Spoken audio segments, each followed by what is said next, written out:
week's episode of Stardust Crusaders, Jotaro and his friends run afoul a stand user who has a penchant for gambling. I'm talking about the Dandy Darby. Or maybe it's DRB, but for the sake of this review, I'm going to refer to him simply as Darby. You see, Darby went down to Egypt and he was looking for a soul to steal. He was in a bind because he was way behind and he was willing to make a deal. That's right, in this week's episode, Jotaro and his friends meet a stand user who has the ability to steal souls. I'm not exactly sure how this works, but he actually has to sort of trick them in a game of gambling before he can actually draw out their souls. It's kind of creepy to say the least, and as Jotaro put it, he's not the most violent man they've ever faced, but he's certainly the most dangerous. So how exactly do Darby's powers work? Well, he has to initiate some sort of game or contest with someone, and when they lose, their soul is taken away by his weird stand, which looks like a weird big green alien,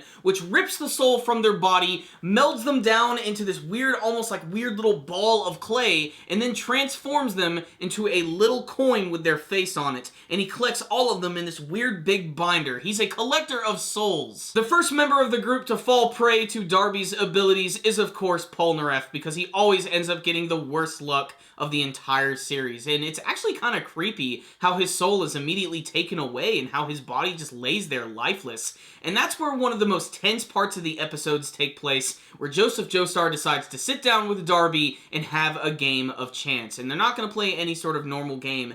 They have this game where Joseph Joestar actually fills up this glass with liquor all the way to the top, and they're going to have this game where they have to drop coins into the glass until it overflows. Whoever makes it overflow first is going to lose. It's all a game of surface tension, and Joseph thinks that he has this in the bag. He even promises that he's not going to cheat, even though he cheats anyway in a really, really clever way by hiding a little bit of cotton with some liquid in it behind the coin by increasing the amount of liquid in the cup. He thought he was going to be able to trick this guy, but Darby, through the use of a freaking chocolate bar in the melting sun, yes, that's what happens, actually ends up tricking Joseph Joestar, and his soul is taken away. What's really messed up about the scene is that Joseph didn't even admit defeat out loud. He just felt it in his mind, and that was all it took for his soul to get taken away. It's a very crazy scene, but it gets really tense at the end when Jotaro decides he's going to sit down and play a game of poker with Darby. He's actually going to challenge him to one of his best games, and Jotaro definitely seems like the type of guy who seems like he'd be great at poker. I mean, just look at him. He's got an amazing poker face, mostly because he displays little to no emotion whatsoever, but that's because Jotaro is a badass. So what's the rundown? On this week's episode of Stardust Crusaders, I gotta say, I'm pretty intrigued by the character of Darby. He's been built up by a lot of my commenters and subscribers. They've been telling me that he's going to be a really fun character, and he is. His abilities are really interesting and make for a really tense episode, as this one was. 2 members of the group were seemingly taken out of this week's episode, and we also have to remember that Cockjoin is nowhere to be seen. So really that just leaves us with Jotaro, Abdul, and Iggy. And what the hell is Iggy gonna do? I would love to see him get involved and actually do something useful for once, but nay, he's just there basically to be the mascot of the team.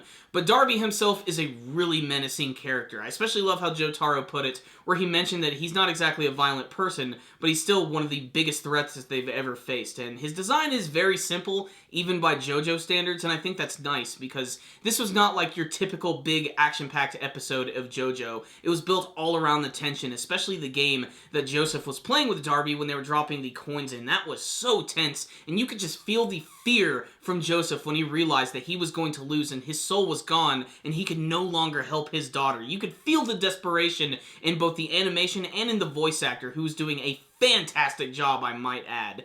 So this was just a really good episode. It's going to be a 2-parter. I can't wait to see where they're going with it. What I will say is this was a great introduction to a brand new villain who's really threatening, and that's great because the last couple villains have been pretty freaking goofy. But I like where this is going. I don't think they're going to kill off Polnareff and Joseph Joestar that easily. I just can't wait to see how Jotaro is going to be able to overcome this guy. It's going to be really exciting. So check out this week's episode. It was really good with a lot of great JoJo style. I'm going to give it a 4 out of 5. I really, really loved it, and I can't wait to see the next one. Check it out, fans of JoJo's Bizarre Adventure. Thank you guys for watching my review. If you liked this video, how about giving it a thumbs up and hitting that like button? And before you guys leave, please tell me what you thought about this week's episode of Stardust Crusaders. What did you think of the introduction of Darby? Do you think he's a pretty awesome and menacing character? And what do you want to see from the rest of Stardust Crusaders? Remember guys, you can subscribe to our channel if you haven't already. That way you'll be able to see all of our latest anime and manga reviews, like the brand new anime Death Parade. It's a pretty amazing show. There will be a link for my latest anime review of that series at the very end of this video. You guys can also follow us on Facebook and on Twitter, and you should also check out our brand new podcast series, The Powerful Nerdcast. Both Christian and I just talked about all the brand new spring anime that's getting ready to come out. What shows do you want us to review and discuss? Check out that video and let us know. Thank you guys again for watching, and stay dandy, baby.